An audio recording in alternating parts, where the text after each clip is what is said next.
Hello, everyone, and welcome to the show.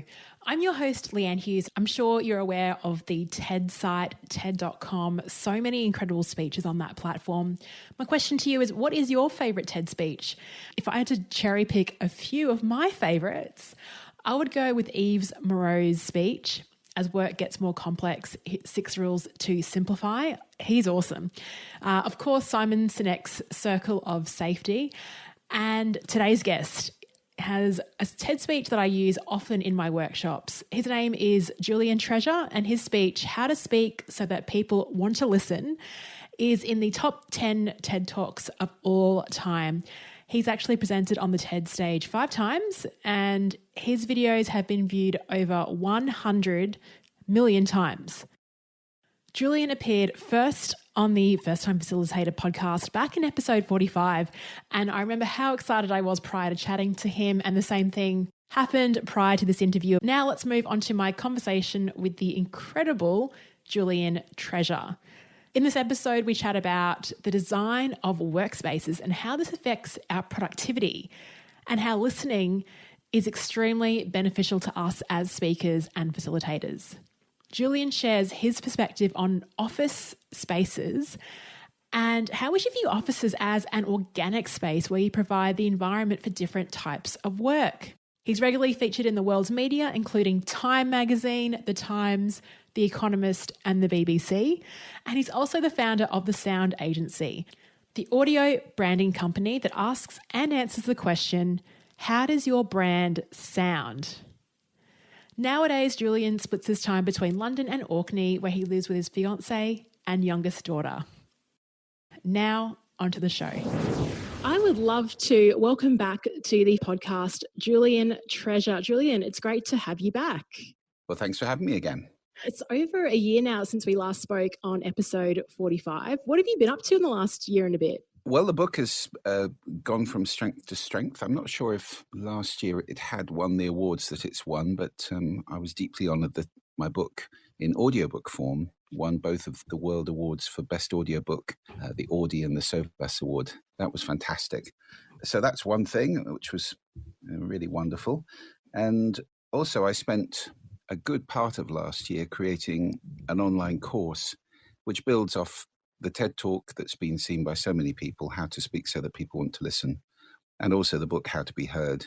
And I guess really distills everything I know about speaking and listening into an online course, which is about 7.5 hours of material in 9 chapters. So I really wanted to put that up there. I want to travel a lot less than perhaps I once did.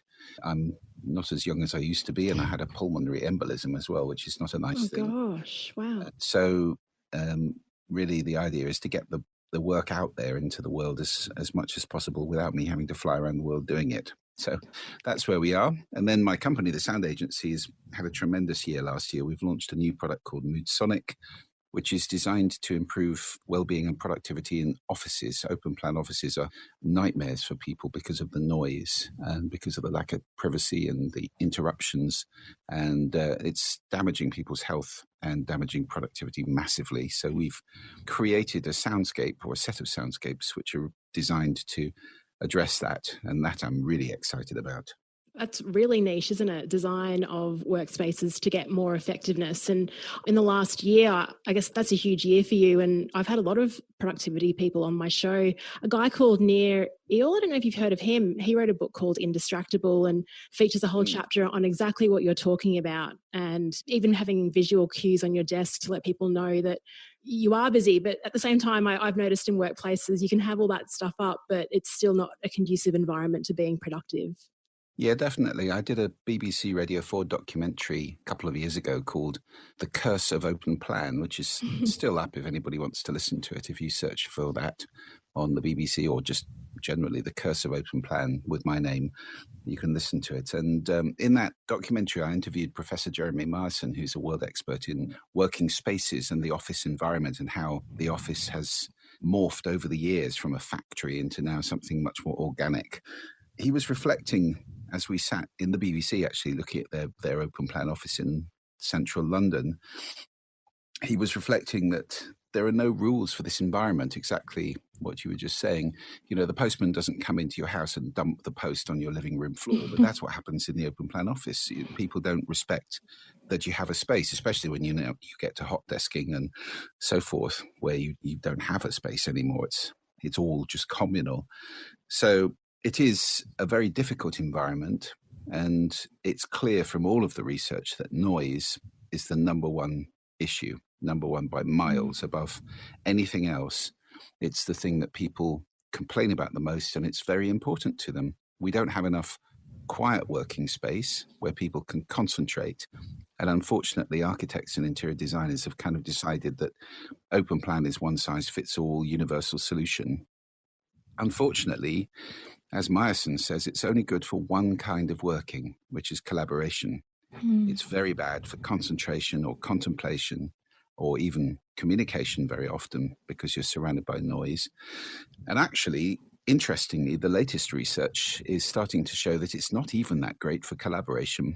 Google, I've been persuading for years, I've been trying to persuade Google that open plan is not always good, but they have a real commitment to communication, open communication, and they believe passionately that open plan does that. Well, the research is starting to show actually it doesn't. We tend in open plan offices to send more emails and speak less because we don't like being overheard by other people. And that's what tends to happen. So you end up with this big open plan thing with noise going on and bothering people, but not the kind of free form communication that it's supposed to facilitate, which is very interesting. It's funny you mentioned research, but even my example, I flew to Perth and I was talking to the company I worked for. They had a completely open plan office, and they had 50 people on this floor, and I could not believe how quiet it was. And even when I stepped in as someone fresh, everyone could hear what I was saying, and I just was not comfortable. And so I quietly sort of walked away and said, let's get a meeting room, which again, absolutely goes to your point of that open plan actually decreases collaboration and communication.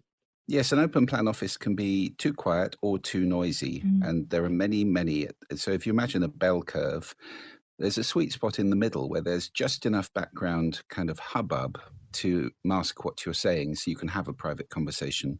But I've been in open plan offices like the one you described where, the turning of a piece of paper is a major event. People tapped, So you take a phone call in an office of 20 people like that. First of all, it's cripplingly embarrassing for you. Hello, Mum. Can I call you? Because there's 20 people listening. And of course, if I take a call, how many people am I putting off? 20, because they can all hear every word. We have bandwidth for 1.6 human conversations. We can't understand two people at the same time. And the issue with that is that when somebody's speaking, you don't have earlids. You can't shut them out. You're programmed to decode language. And they take up one of your 1.6, which leaves you very degraded in listening to the voice in your head, which is the one you need to listen to when you're trying to do work on writing or calculating or anything like that. You need that peace and quiet to listen to your own inner voice. So that's what happens. On the other hand, of course, if the noise level is over about 55 decibels, certainly when it gets to 65 decibels, the research shows that that's actually really bad for people's health. Long-term exposure to even that noise level, which doesn't hurt your ears, but it is the kind of, to give people an idea, I'd need to be raising my voice to be heard in 65 decibels. Not shouting, but raising my voice, definitely. Well, even that noise level, if you're in it for hours a day, days and days on end, it increases your blood pressure and it increases your long-term risk of heart attack. Wow. So teachers in particular in modern classrooms who are dealing with children, with group work, with noise levels way above 65 decibels, I mean, that's the average in German classrooms now. They are probably shortening their lives by working year after year in environments like that, quite apart from losing their voices. I mean, there was a British teacher who sued a few years ago for losing her voice entirely because she had to shout every day, and she won. So it's quite a dangerous profession in old-fashioned schoolrooms, particularly where the acoustics are shocking and the noise levels are so loud. Absolutely. And actually the irony of this was we were meant to talk at the end of last year, but I'd actually lost my voice and I couldn't believe it. I had to message Julian Treasure letting him know that I'd lost my voice. And I had very similar situations last year. I was pretty exhausted. I was overseas facilitating workshops. I thought, there were groups of 15 people. What turned out to be were 25, 30 people in a room on the day, no microphone. And you have to become very strategic about then what you say and how you say it. But I mean, I still had to I believe I was raising above the 65 decibels, and it really hit me. And I thought, well, maybe I'm not breathing correctly, but I think if you do it every day for 8 hours, I don't really know what you can do against that, if anything. Yes. Well, the voice is a wonderful instrument, of course, and it's, a big part of what I talk about. And people have different instruments given to them at birth. Not everybody can be booming and stentorian in their delivery. We can all learn to project, that's true. And there are many people who restrict their volume automatically. They've learned to be quiet people. I've had people in my classes over the years who say, I am shouting, got a bit more range than that. Yeah. But having said that, yes, absolutely. I mean, if you aren't blessed with a big booming voice, and many people aren't, then speaking into that kind of 65 decibel hubbub, you have to shout. And we're not all trained actors. Projection is quite an art. It's got a lot to do with, visualization and diaphragm control and breath control and so forth. But even with all that, it isn't good for you to be shouting over something like that all the time. I mean, actors wouldn't like it if they had to speak the way they speak in a theatre all day, every day. They would also have voice trouble. You have to look after your voice, and it's not designed to do that all the time. So yes, those environments, they're bad for the health, and they're bad for understanding, for comprehension, and for productivity. And it applies just as much in offices as it does in schoolrooms. Acoustic design is very poor, and the way we lay the spaces out in offices is just not sensible. There is hope, I have to say. There's a new form of office strategy, if you like, which is called activity-based working, AWB. And that's an understanding of the office as a sort of organic space where you provide environments for different types of working, and then you encourage people to move to the environment that suits the work they want to do. So you want to do quiet working, you go to the quiet working space. You want to do collaboration, you go to the collaborative open plan space. You want contemplation or, social interaction. There are spaces for all of these sorts of things. And you want to make private phone calls. There are booths for that as well. So that's very good, but it does require a big social change. And that's always the problem with this kind of thing. It's the culture, people coming in going, what are you doing? That's my hot desk you're sitting at. And that's not quite the point, but people get very territorial. They like, we all like to have a space. And that's quite a big thing because you become kind of shifting sands in that environment. It's not so easy to have a home base. No, and I think it also sort of raises the importance of, I guess, sometimes working from home as well, because I certainly found working in open plan, it was just full of distractions. And one day at home, I could get a whole week's worth of work done in that one day because I was distraction free. So hopefully with remote and flexible work arrangements that happens. And it's funny that you talk about sort of the culture of this as well. And it's good that you're talking to companies like Google, because I think once they implement the stuff that you're talking about, you find that 5 and 10 years later, everyone else will follow. So indeed. Well, we've just created Mood Sonic, and we're right now, as we record this, we're working on our first big installation, which is an 11-story office block in Georgia in the US. So that's really exciting. And as you say, once you get the first one done, then everybody can see the benefits. And we have a queue of big companies who said, when you've got one, let us have a look at it. And this sounds really interesting. So we're anticipating a really amazing 2020, actually. As soon as we get this first one installed this month, January 2020, then there are some very, very big companies, household names, who are really interested in this because they are keenly aware.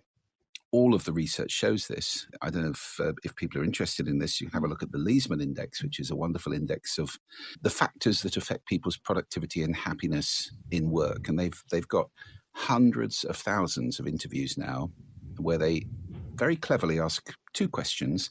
The first is, how important is this thing to you at work? So it could be anything from light, heat, air quality, noise. And the other one is, how satisfied are you with it? So that gets over the comparing apples with pears thing of how do you compare a finance director's productivity with a creative person's productivity. Productivity is a very movable feast, but this one, it's self-reporting. How important is it and how happy are you with it? And noise is right up there at the top. So lots of companies are aware it's a problem and we've got to solve it. It was funny. My friend Mel Kettle did a poll on LinkedIn the other day, and she said, "What's the most important thing to you about workplace? Like the most basic needs?" And those two are probably up there. I actually put light above noise, but like natural light, I have to have that. And I think followed by an environment where I can actually is conducive to learning when it comes to noise. So it's good that that's replicated in all of that self-reporting too. Hey, it does sound like 2020 is going to be very busy for you. Like will you be hopping over to Georgia to see what's going on in that workspace? Well, not personally. As I said, I'm really hoping to travel a lot less, although there's still a few trips coming up. But our team will be over there for sure to make sure that the first installation sounds brilliant. And it's interesting what you said about natural light as well, Leanne, because a lot of people are very concerned with what's called biophilia now. I'm now on the advisory council of Well Building Standard about acoustics and sound. Obviously, that's my thing. They have they have advisors on all sorts of aspects of the standard, just like BREEAM and LEED and all these sort of good, effective, sustainable, environmentally friendly building standards. But Well is very concerned with sustainability for the people in the building, as well as the thing being made in a sustainable way. And you get points for various things.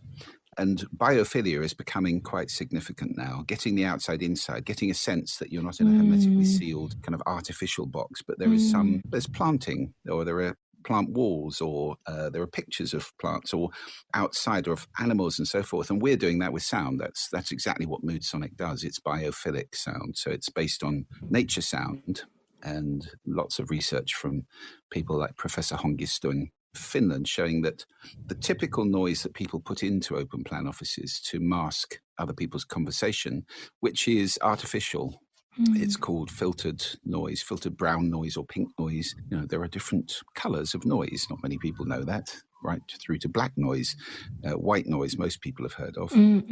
So this is filtered noise, and it sounds like oh gosh, that doesn't sound too good. All the time. And that's okay in the sense that you do cease to be aware of it after a while, because our brain is very good. You don't listen to it. You tend to cease paying attention to anything that's constant because it's no longer a threat or doesn't mean anything. However, just like when the AC goes off at the end of the day in an office and everybody's shoulders drop 6 inches and you go, oh, I didn't even realize that noise was going on. That kind of artificial sound is now being shown to be not very good for people. It raises cortisol levels, which is stress hormones, and it creates fatigue. So what we're doing is replacing that with biophilic sound, the sound of nature, largely water. Actually, Hongisto has shown two things. Firstly, water is very pleasant for most people. And by the way, it's an old wives' tale. It makes everybody want to go to the toilet. The other one is that water is quite effective at masking running water or lots of types of water because it masks consonants. And that's really how we understand each other largely. Vowels are not very easy to decipher. I don't know if you've ever done that exercise of if you take a sentence and you remove all the vowels, you can easily join the dots. Whereas if you remove all the consonants, you have no idea what was being said. And it's the same with listening. So if you just hear, you can't decipher it. But as soon as you start hearing particularly sibilants, t and s, those kind of consonants, it's much easier to understand what somebody's saying. And those are the sounds that are masked by broad spectrum sound like water. So that's what we're doing. Biophilic sound, generative biophilic sound made on the spot by a computer. And that's the market we're in. Wow. I'm really excited about it. Yeah, it sounds like it. And thank you for introducing me to that term today. I'm just wondering the layout, because with facilitation, we want collaboration. So what is the ideal sound environment if we want a really great collaborative environment for our participants? Well, I think first, designing any space, you want to pay attention to four things. So the first of them is acoustics. It's very hard to have a good sound in a room with bad acoustics. So if you get put into a room which has got parallel walls, that's not a good sign in the first place because that tends to set up standing waves you get booms at certain spaces. We've all had that sensation where your voice suddenly booms, and that's because there's a sound wave bouncing back and forth between parallel walls. So the walls it's better to have an irregular shaped room. It needs to have some soft surfaces. The worst kind of classroom you can imagine is the old Victorian type of classroom in the UK, where it's a solid box, square quite often, everything parallel, everything hard. You've got a hardwood floor, you've got a plasterboard, or even worse, brick ceiling. You've got brick or plasterboard walls, glass windows, no soft surfaces. Ouch. So acoustics are very important. We need some soft surfaces to absorb sound so it doesn't bounce back into the room. If that happens, you get a thing called the Lombard effect, which is where I start speaking a bit louder, so you start speaking a bit louder, and the third person starts speaking a bit louder, and there's this kind of acceleration, a spiral upwards, until we're all shouting at the tops of our voices. We've all seen that in restaurants, which are often shocking acoustically, and you end up going home with a sore head and a sore throat because everybody in the whole place is shouting. So acoustics are the first thing to get right. Second thing to get right, and you can help that, obviously, if you get access to a room before you're going in, draw some curtains if you can. Or if you get a choice of rooms, have a look at them. Irregular size is great. Carpet is really good. Curtains are really good. Or things like bookcases can help as well in classrooms particularly. That's a great way. Books soak up quite a lot of sound. Plants, anything irregular will sort of smash sound up and stop it from reflecting. So noise is the second thing. You don't want to have a room with a broken fan in an air conditioning unit, for example, squeaking, or anything groaning in the building, the fabric of the building, or fridge. Or I'm the person who unplugs the ice machine in the corridor of American hotels. Those things they're just going zzz. Yeah. So watch out for noise, whether it's inside the room or even outside the room. Heavy traffic, construction, whatever it may be, very distracting. And it raises the noise level in the room because people have to start talking or shouting over it. The third thing to pay attention to is the sound system. Now, that depends entirely on the size of the group. I mean, I'm very comfortable talking to anything up to, 20 people fairly naturally and just walking about, projecting reasonably well. But the moment you get to that level, and it depends on, your own voice, you may need to think about having a sound system. A lot of good facilities will already have loudspeakers in the room, a little mixer, you can plug a microphone. I would advise any professional facilitator to get their own mic rig, something that you're really comfortable with. A little headset mic. I mean, they're not cheap if you want a good quality one, but once you've invested once, you can carry it around with you, and it comprises a small microphone you wear on your head, a little body pack, which you tuck into a belt. You do need to make sure you've got a belt to tuck it into or put it on, or a pocket. And then at the other end, there's a radio receiver which plugs into a mixing desk. So anywhere where there's a sound system with a little mixing desk or a little insert point, you'd be able to plug in your own microphone and then reinforce your voice so that you can then deal with anything up to a very, very large room. Last year I think the biggest was 10,000 people in Miami. 10,000. Wow. Yeah. And I think it's nice if you bring your own, you also feel comfortable with it, because there's certainly microphones I've had where it's just like jutting into the back of my ears, and it's just not comfortable. Yeah. And you don't know it's going to work, and you don't know if the batteries are up to scratch and so forth. So at the moment you let other people take over those areas. I mean, it's fine if they're professionals. When I go to a gig and I'm speaking to hundreds or thousands of people, there's a crew there. They're professionals. They know what they're doing, and they will have a good, high-quality microphone, and we do a sound check and so forth. And incidentally, that's another thing I really recommend. Is the last thing I would do is walk into a room the same time that my participants walk into a room. That's just a no-no. I like to get there hours before, or even check the room out in advance. And I get there hours before so that I can set the room up.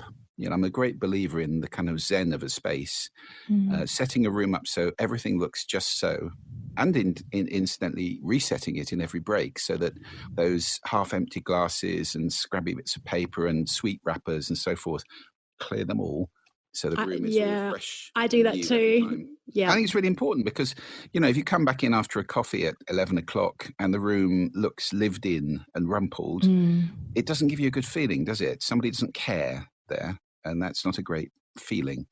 So I always do that, and I pay attention to the sound when I come in. If you want to check a room out, it's very easy. If you're having a look around a hotel or any other facility and looking at where you might want to hire, walk into a room and clap your hands and listen. That will tell you how live the room is and whether there are any nasty echoes. If you clap your hands and you can hear a sort of that's called a flutter echo, and it's not very good. Often hotels are very poor acoustically. I speak in hotel ballrooms quite often, and they're shocking. I mean, you get a slapback echo off the back wall. I can be speaking to 500 people in one of those, and it sounds like Elvis Presley. It's like there's a complete echo coming back all the time, which I can hear, and anybody towards the front can hear, even though there's a sound system reinforced. That's really distracting as a speaker when you can hear yourself echoing. It's really hard for you to deliver naturally. Yes, absolutely. It's slightly disconcerting to have your voice echoing back at you just out of phase. So definitely I would walk into the room, clap hands, pay attention to the acoustics, listen to any noise sources. It's a little checklist to go through and make sure you've got a sound system that is going to support you. And then you might want to have a little player of some kind with some sort of iconic soundscape for you for when people walk in. And that's something I've done for years. Obviously, I'm talking about sound, so it's important. Nevertheless, I think it's quite nice. It might be a piece of music you particularly relate to or that you think is suitable. It would depend on whether you want to relax and calm people or you want to get people excited. I've been to a lot of big, large group trainings where they use music intensively that way to first thing in the morning to get everybody stimulated and up, or to calm people down, or as a Pavlovian response, you can put sound on. They do this at TED, by the way. When a session is starting, they play the march from Aida, and everybody knows at TED, the moment you hear that, it's time to go back into the theatre because the session's about to start. You can use music as cues, but be very intentional with it. Think about, is this suitable for me? Is this suitable for my group? You're always speaking into a listening, which is a huge part of the course that I've put together and the book. Indeed, it's really central. If you want to be a powerful speaker, you ask yourself, what's the listening I'll be speaking into? And as you're speaking, you ask yourself that question over and over again. What's the listening I'm speaking into? Because that allows you to hit the target instead of missing it altogether. And just onto your online course, I looked at the first module, and it did surprise me. This sort of relates to what you were just saying it's about practicing silence, which when you sign up to a course about how to speak so people want to listen, it can be surprising to think, wow, the first module on silence. So why is silence so important? Why do you think it should be an important thing for us as speakers? You mentioned asking ourselves that question of speaking and listening to the room. Why is silence the first sort of foundational step of your course? Well, it's one of 5 exercises, actually no, 7 exercises in the course. It's one of a set of exercises that I recommend for improving conscious listening. And the reason conscious listening is important for a speaker is that speaking and listening are dynamically related. And this is at the center, really, of my work. It's really important to understand that the way I speak affects the way you listen. The way you listen affects the way I speak. And further, the way I speak affects the way you speak, and the way I listen affects the way you listen, and so forth. So these two things interrelate in a dynamic, circular relationship, affecting one another all the time. The best speakers are also good listeners. I believe that profoundly. I think it's very difficult to speak in power to people if you don't understand them. Now, there are lots of ways of understanding people, but listening is central to it. Now, it may be that you've got an intuitive ability to catch the zeitgeist and understand an audience without this, or you just happen to be lucky. But if you want to do it consistently, then listening to the audience is absolutely crucial, whether it's a one-to-one conversation or 1 to 1,000. And you can do that by asking that question, what's the listening I'm speaking into, and being sensitive to it all the time. So, for example, silence, which is a sound, I think, It's a very important sound, actually. Silence is the baseline for all listening. And we are surrounded by noise a lot of the time, which tends to deaden our ability to listen. Most people don't pay much attention to listening at all. And a lot of the reason for that is that we're assailed by noise all the time. So we get used to discounting sound, not paying attention to it, treating it as worthless a lot of the time. And I think you see that in our relationship, even with music. It's now become some sort of disposable background for people, as opposed to when I was growing up. I used to sit in a darkened room with headphones on, reading album sleeves avidly and listening to, really paying attention. And I think, there's a lot to be said for getting back to that kind of very focused, attentive listening. And in the book, I talk about different types of listening. Actually, I interview Ben Zander, the TED speaker, who is conductor of the Boston Philharmonic, about listening to music in that way. And there's other exercises like RASA, the Receive, Appreciate, Summarize, Ask exercise for conversation, which involve listening all the time. So, when I'm speaking on stage, I'm listening all the time to the feedback. Even if nobody's saying anything, I'm listening with my eyes effectively. I get a feeling for the room all the time. And it's an organic thing. I often get put on in the graveyard shift, just after lunch, because they know that I can do a reasonable job and I won't be challenged too much by it. And it's a tough shift, that one. It's when everybody's gut is taking lots of the blood flow. Yeah. People are sleepy, they've just come back, they're a little bit unfocused. And if that's where you're speaking, then you need to up the energy level a bit and engage people a bit more and, give them reason to be there, get them excited and engaged. Just the same way, if you're speaking first thing in the morning, there's a different listening. If you're speaking just before the end of the day, there's a different listening. So listening changes over time. And also, very importantly, it changes from person to person. Everybody's listening is unique. And it is a very, very, very common mistake. And I've seen this in speakers, facilitators.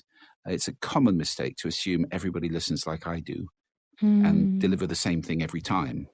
That's not going to fly, because each room has a different listening. The people have got different stuff going on during the time of day, or maybe something's happened, they've had a phone call. If it's an individual conversation, my listening changes all the time because stuff happens to me. And at the same time, I've come a different road to this conversation today from you, from everybody else listening to this.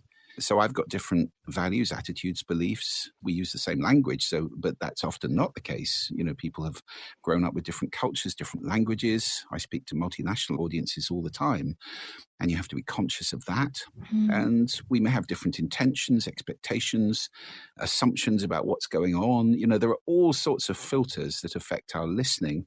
And that's why that question, what's the listening, is so important.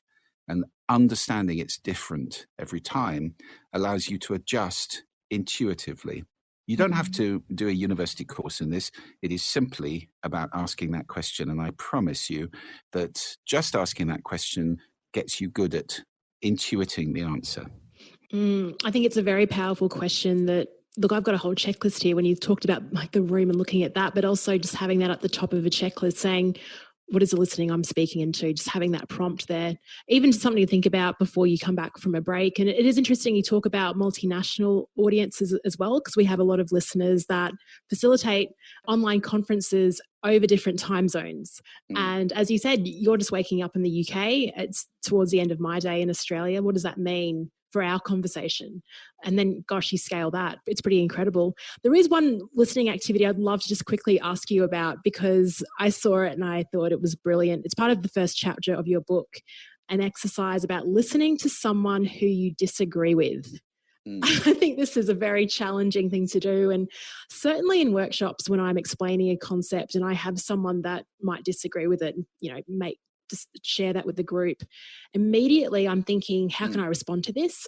And that's shifting it away from actually being present and listening and possibly asking more questions. So how do we get better at taking this on board and trying not to be defensive when that's the first sort of immediate thing, is to lay our point of view across the line as well? How do we get better at this? Well, I think the largest part of the problem in dealing with that situation comes from one of two human tendencies which become a little bit addictive and which are very, very unhelpful when you're presenting or facilitating. The first of those is looking good. And that's a natural human. We all like to look good. But if it becomes where you're coming from, if it's what you're really trying to achieve, approbation, acclaim, success is everybody loving you, that's rather shallow, and people can tell if that's the case. So that's something to look out for, is the whole looking good thing, which would create a problem in dealing with somebody who disagrees, because that would mean that you might not be incorrect. There might be an error, there might be a flaw in the system, and that's to be avoided at all costs because you have to be perfect. Then the other tendency, which again I think is pretty destructive when you're facilitating, is something we love even more than looking good, and that's being right. Now that is very addictive, and you can see that at play, unfortunately, in politics at the moment. The whole polarization that's taking place in many countries, in America, in my country, in the UK, we've had that going on a lot. And this sort of caricaturing, interrupting, soundbitey way of discourse, which is basically more about shouting than it is about listening, a lot of that comes from this addiction to being right. Being right makes us feel better about ourselves. We don't like to be wrong.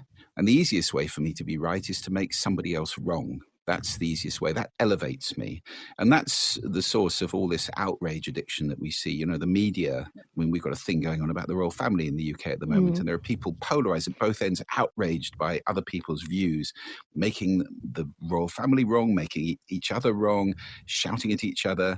And it's all about, I'm right, you're wrong, they're wrong, I'm better, that kind of thing. Now, if that is important to you when you're in front of people, that also can be an obstacle. Somebody may have a genuine concern, and it doesn't mean that you're wrong. It doesn't mean that they're right. If we let go of that and we become interested in perspectives, that's a different access. I don't agree with you, but I'm interested to know how you get there. And I can understand perhaps how you get there. There may be something for me to learn in this. And one of the 4 C's of listening that I talk about in the course and the book is curiosity, which is a very, very strong access. And it's a very good way to deal with somebody who challenges you or has an issue with that. I've had that, multiple times in when I used to do smallish seminars. There would be somebody who just wouldn't accept a point. And that, people have stuff. People have had things happen to them which maybe give them a very different perspective. And it's part of what I talk about in training on listening, the whole thing of assumptions, which is one of the factors I've just mentioned, which affect individual listening. That's really important. So to give you an example on assumptions, let's have 2 people walk into a hotel. One person has had a pretty tough life and has had people disparage them and has learned that people think I'm useless. So when the porter on the door says, "Can I help you with the bags?" that person says, "No, thank you. I'm perfectly capable of carrying my own bags." The second person comes in and has had a life where they've learned that people are helpful and kind. So when the porter says, "Can I help you with the bag?" "Oh yeah, thank you very much. It's very kind of you." It's the same interaction, 2 completely different responses because of the assumptions those people hold about what people are thinking. Now, we all have that stuff going on, and it's very important to have some compassion, another one of the C's of conscious listening or good listening, because when somebody challenges you, the question is, okay, there's a reason. There's probably a good reason they're saying that. What is it? Let me understand this. What has happened to that person, or what's their history, or what's their worldview? What's the perspective that's driving them to have a problem with this thing that most people don't have a problem with? Now, it may be that you're not going to want to sort that out in front of the class. It might be that you say, "Okay, that's really interesting. I'd love to take that on with you. So at the break, let's have a chat." And then you can go into it in detail. It may not be that they want to talk about their stuff or why they think that or so forth. But at least this gives you a less defensive mindset than dealing with somebody who's a problem and isn't getting it. And that's a judgment. And there will be a reason for what most people say. So I love that quote from Barack Obama, actually. He says, "I love talking to people, especially when I disagree with them." That's brilliant. There aren't many people who would say that. We tend to go out and seek people we agree with. The internet is a big driver of that. We don't browse the internet. We go off and gather evidence that we're right a lot of the time. So that's what most people are doing. And that's a lot of the reason for the polarization. You go off and research something. There you are. I knew it. Half the people are always going to think what you think. The other half thinks something different. And it's more interesting, actually, going to the half who thinks something different to say, is there anything I can learn here? You're right, particularly with apps like Facebook just feeding content that they know we like. And so it's just sort of reinforcing our assumptions. It can get pretty dangerous. So it's important to question our own assumptions for sure. Yeah, definitely. Once you become conscious of those basic desires, the desire to look good and to be right, then again, you can do something about them. You can challenge yourself. So I think a big part of being a good facilitator, a good speaker, a good coach, whatever it may be, is being conscious, being self-conscious. I'm talking about being conscious of what's going on inside of you, where you're coming from, and challenging those needs, those desires, because they don't help. I mean, you're there to give a gift to an audience. That's what it's about, getting the ball over the net, giving them something of value. It's not about you, it's about them.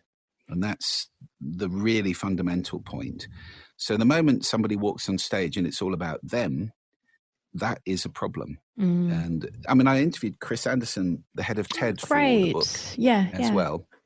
And I asked Chris the question, which is more important, content or delivery? Because we have to get both right. And he said, well, they are both important, but if forced to choose, he would always go for content. Because if somebody has got earth-shattering content and they're delivering it in a not very interesting way, you'll tend to bear with them. They're doing their best. Whereas if somebody is delivering vapid nonsense in a brilliant style, it's irritating, it's annoying. Why don't you use that amazing delivery to do something worthwhile? So content is key, and that's always got to be the heart. I mean, if you're doing a seminar or facilitating a workshop, if the content's not there, you don't even begin to have an effect. Nevertheless, delivery is also very important, and the interaction with the room is very important. So it's vital to learn things like, there's a whole chapter in the course about the vocal toolbox, about how to use your voice in a powerful way. There's a whole chapter about designing brilliant content. And there's a whole chapter about public speaking skills, some of which we've touched on in this conversation, which are all fundamental. Yeah, absolutely. And Julian, I could easily listen to you for another 7 hours. So I think your course length is awesome. Can you please share with our listeners where they can find your course and find out more about the work that you do as well? I'm sure they're curious to explore more. You cover a range of things, and thank you for sharing that phrase biophilia with me, by the way. It's a real win for me. So where can people find your course?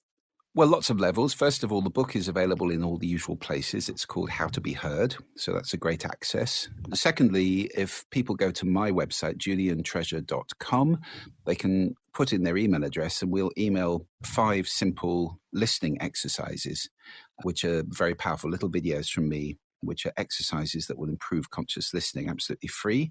Then the course itself, which is 7.5 hours long, 9 chapters, all video with lots and lots of downloadable exercises.